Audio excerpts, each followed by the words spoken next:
اللہ تعالیٰ نے جو کچھ زمین میں ہے تمہارے لیے بنایا، پھر اس کے بعد آسمان کو. دیکھیں اس میں آتا ہے کہ اللہ نے پہلے تو جو کچھ تمہارے لیے ہے زمین میں وہ تمہارے لیے بنایا، پھر کس کی طرف ارادہ کیا؟ تو اس سے کیا پتہ چلا اللہ نے زمین پہلے بنائی یا آسمان؟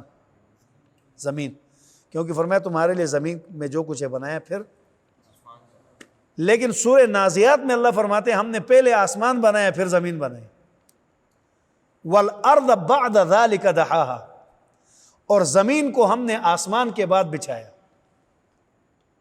اب اشکال آ گیا نا، آیت کے درمیان تعارض آ گیا کہ وہاں اللہ فرماتے ہیں زمین بعد میں آسمان پہلے، یہاں اللہ فرماتے ہیں زمین پہلے آسمان بعد میں. تو یاد رکھیے وہاں اللہ جل شانہ فرماتے ہیں وَالْأَرْضَ بَعْدَ ذَلِكَ دَحَاهَا، آسمان کے بعد زمین کو، نفس زمین بعد میں پھیلائی گئی.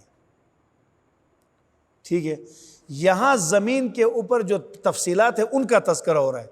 پھر آسمان بنایا، آسمان کے بعد سب سے پہلے زمین کی تفصیلات جو ہیں، یعنی صرف پہلے خالی چٹیل زمین تھی، پھر اس کے اندر پھل پودے، یہاں کی سبزیاں، یہ اللہ نے آسمان سے پہلے نکالے، اور نفس زمین جو ہے وہ آسمان کے بعد پھیلائی گئی.